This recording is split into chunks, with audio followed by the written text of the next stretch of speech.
I said I'm going to drop out. It also didn't help much that I bought a lot of these biographies of Microsoft and various other companies, but clearly, to me, the fact that you have to get some sort of formal education wasn't instrumental to success, right? So I started going to try to think about this is the era, like I said, I had an engineering seat, I had a pretty good score in college and stuff, and after my parents said, look, this doesn't make sense, I want to start out something on my own, engineering 4 years is going to be a complete waste of my time, I'm going to drop out and start something right now. And obviously my parents sort of, didn't take it very well, and they essentially very clearly told me that I was making the biggest mistake of my life, rightfully so. They said, this is stupid, everybody out there was vying for engineering seats, etc. You've got one, you're smart, you want to do something in computer science, this is what they're going to teach you out there, why don't you go out there, get your degree, 4 years later, start whatever you want to start. And in my head, I just couldn't grasp that. The concept of sitting out there and spending 4 more years doing stuff that didn't make sense to me, it wouldn't fit in my head. And I distinctly remember this entire, in my 12th standard break, there's this entire, despite the fact that to a certain extent they'd come to terms with it, eventually, there's this entire gap of about 2 months, where to their credit, they made sure that pretty much every single day during those 2 months, I received either a phone call or an unsolicited visit from some relative's son who'd done engineering, who'd call me up or talk to me and say, no, this is stupid, you have to do engineering, it doesn't make sense. And these are smart guys, by the way, guys I have respect for, brilliant people, etc. Telling me that, look, I'm a kid, 12th standard, just passed out of my 12th standard, etc. I'm still a kid, and all these adults telling me that what you're doing doesn't make sense. The path you should choose is sort of go down this path and get your engineering degree and whatever not. Like, I was being really friggin' big-headed to not listen to all of them and say, no, this doesn't make sense for me, right? Eventually, partly made my parents happy. I did get a commerce degree, so I switched over from science to commerce. Doesn't take much effort to get a commerce degree, so it didn't really sort of dampen my plans in any form whatsoever. But that sort of brings me to my lesson number 2, which is have crazy conviction in yourself, right? At that point in time, with so many people telling me, it was the easier path to choose. I could have just gone down that path and picked up an engineering seat and gone ahead and done my engineering and then gotten out and, I don't know, maybe sort of started up back then afterwards. I don't know what shape or form Directi I would have taken if that's the path I'd have chosen, right? But I was just, dog-headed, stubborn. I was like, no, this is it. I mean, I don't know what you guys don't see, but I clearly see it. It just doesn't make any sense. I don't want to do this. And I decided to carve out my own path, right? And so sort of famous Robert Frost poem which says, 2 roads diverge in a world and I took the one less traveled by, and that has made all the difference. I took the choice that was relatively more difficult. That was the one that was less traveled by. Everybody was out there trying vying for sort of engineering and medical seats. By the way, I'm not in any way alluding to the fact that people who've done engineering have wasted their time. I'm just saying that I decided to choose a particular path. And what I'm trying to say is, as an entrepreneur, you will come across many scenarios and situations where people will say, this is stupid, it doesn't make sense. It does not mean you shouldn't listen to them. But the fact is, you need to also have conviction in yourself. And I think that's really important. So that's story number 2. These 2 were sort of stories from the startup phase. And now I'll just talk about two sort of stories, again, completely, random aspects about Directi. I think have been instrumental to our success as of today. On an ongoing basis, right? And story number 3 that I want to talk about is sort of our placement, our campus placement exercise that we do sort of every year for the last 4 years pretty aggressively, right? And I'll just quickly talk to you about campus placement exercise 2011. It's a very near and dear project to me. Despite the fact that we've grown to about 800 people, I still spend roughly about 30 to 40% of my personal time entirely on recruitment and induction of talent in the organization. That's really where I largely try and focus, try and make sure we get getting the best of talent on a constant basis. Right? And this cycle we visited about 35 different engineering institutions, pretty much every top engineering college you can think of in the country. All the IITs, all the RECs, the NITs, BITS, so on and so forth. Bunch of different post-grad and grad management schools. We received on the engineering side, we received 6,000 applications across these 35 institutions across the world. We received a total of about 6,000 applications. We interviewed every one of them through this, through this extremely rigorous process that we have by now. So we have an online test which sort of tests, algorithmic skills and logic and mathematical skills, etc. Those guys who pass through that go through a coding contest. a coding round where they basically have to sort of, literally write code and sort of, and it's interesting how sort of this process sort of also matured along the way. In various colleges we gave the online test before we realized that a lot of people can sort of exchange answers and stuff like that. So now we wanted to a point where we engineered our own online test, such that it sort of selects questions from a huge pool of questions and presents a completely different question paper to all the 200 students that take the test simultaneously at any point in time from one college, and then sort of automatically marks their answers and give them a certain score that still puts them in the same percentile range with each other, and so on and so forth. So we've actually really made our own sort of entrance test process in some sense. There's 3 rounds of interviews, and then there's a final interview, which again, in 80% of the cases, even at the campus placement level, I actually take every one of those final interviews. And I remember last year, for instance, with IIIT Hyderabad, I was up at 6 in the morning from the previous day till 6 in the morning the next day. And I actually don't pity myself, I pity the poor blokes on the other side who went through 6-7 interviews, finally had to face my interview at 5 in the morning, and really answer through, sort of, survive through and sustain through all those problems, etc. But what I'm trying to talk about out here is, and so we had 45 people from Directi sort of involved in this entire activity, and out of those 6,000 applicants, throughout that process, we whittled down and made exactly 32 offers, which is for every 200 people that we interviewed, we made 1 offer. And that's really lesson number 3 that I think I really want to leave you guys with. The stage where you're sort of starting up is hire the best talent, right? Don't skimp out on that. We take a crazy amount of pains out here on and on. I can tell you extremely proudly today that there's a very, very high chance that I wouldn't get through my coding round today. And that makes me feel really happy, because the kind of talent that we're inducting in the organization today are individuals who are brilliant, who are smart. I love coming to work on a daily basis to interact with these people, just because the kind of conversations that I can have with them, right? I mean, one of the things that I tell everybody out here is that the one part that I love about coming to Directi on a daily basis is that when I come out here in my interactions with individuals on a daily basis, there are many scenarios where I'm often proven wrong. And the very fact that I'm often proven wrong in those discussions, means that we've taken the right sort of decisions in terms of the kind of talent that we've brought on board, right?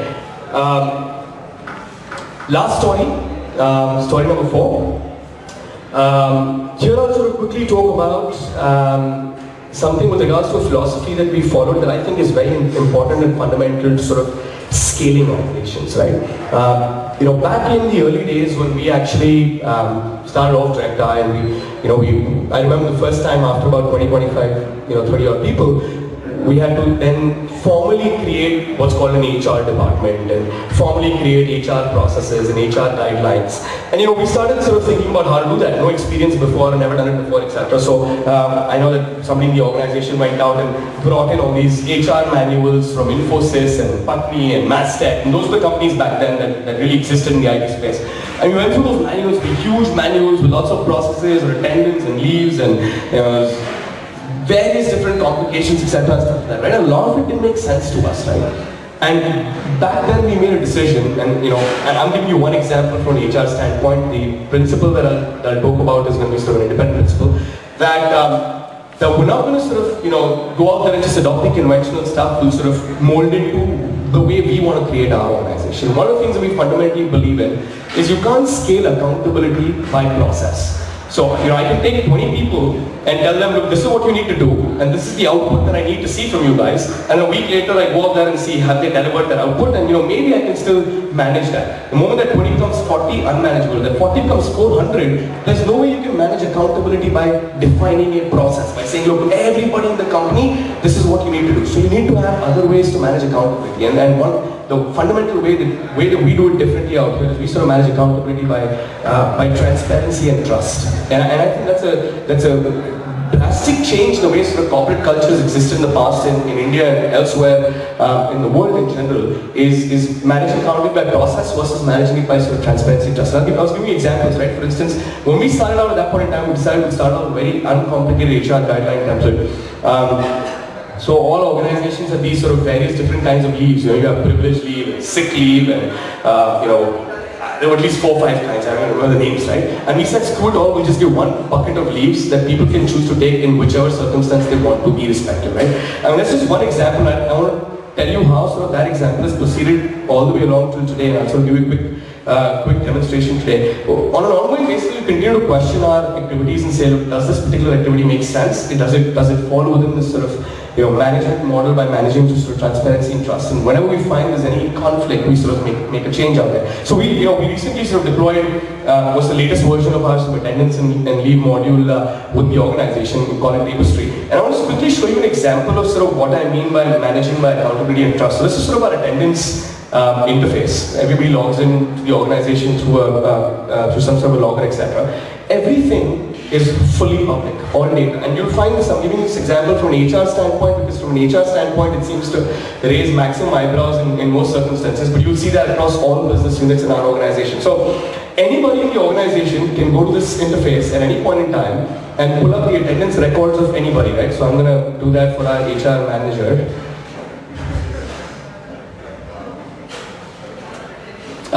Sorry, March, no, Jan.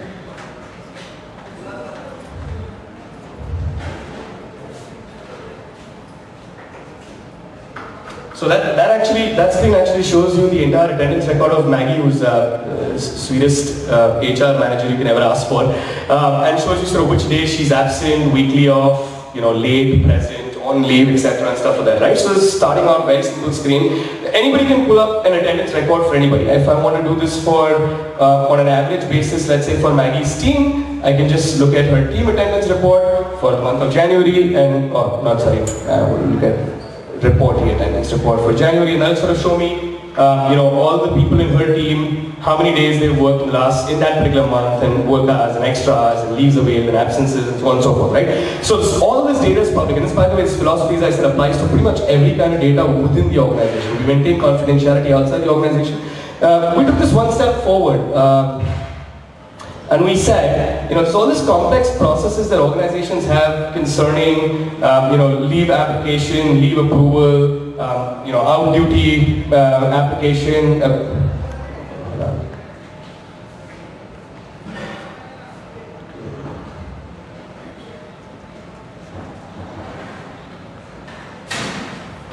For a minute out there, I thought she blocked me or something.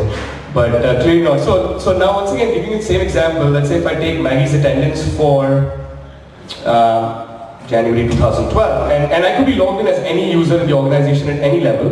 The other interesting thing that we just decided to do is screw it, anybody in the organization can edit anybody's attendance. So if I decide I want to add 3 hours to Maggie's attendance, I can just do that right now. I'm going to say add 3 hours, reason she worked from home, and I just click on save, and boom, you'll see out here 8.48 plus 3 hours got added to our attendance. So without any form of approvals, any management process, any managerial intervention at all, right? This is a fully public interface that anybody in the organization can access at any point in time for anybody's attendance. And I just want to show this to you guys an example to sort of go back to this scalability model that I want to convey to you guys about, is that if you hire the best of the talent, right? You trust them, you develop the level of transparency that you develop in the organization, you automatically create accountability because of the transparency. Because everybody can see everything, because everybody trusts everyone, you've sort of ended up creating the level of accountability that you need. So that's it, that's the 4 lessons that I thought I'll leave you guys with, completely random and arbitrary lessons that we've learned along the way that I think have been important for our success. Thank you for joining us here, and if you guys have any questions, I don't know if you have time for questions, then okay, brilliant. So I'll be happy to answer any questions. Thanks.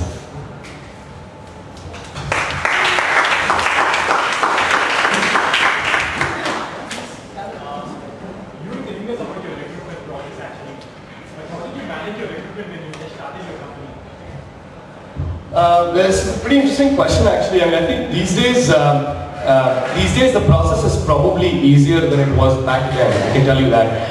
Because there are far more people including to sort of product development, creating interesting products and so on and so forth, right?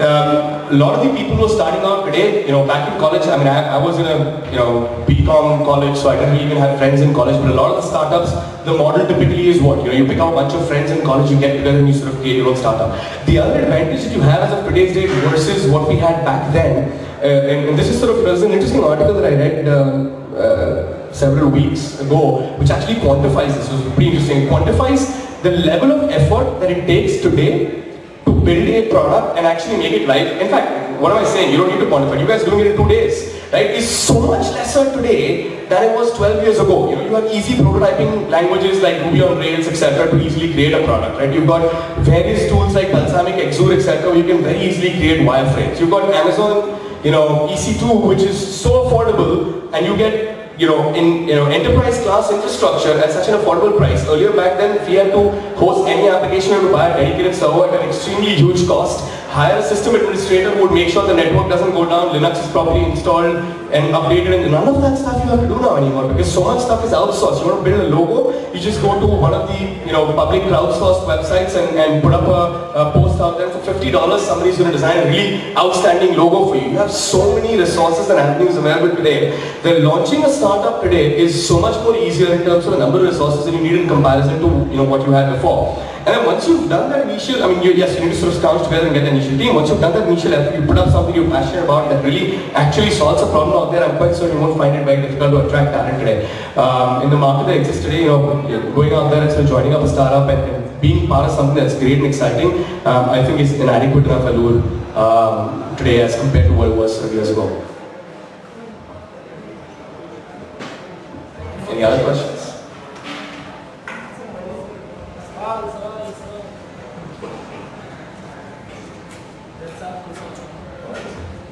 Alright, thanks and good luck to all of you guys.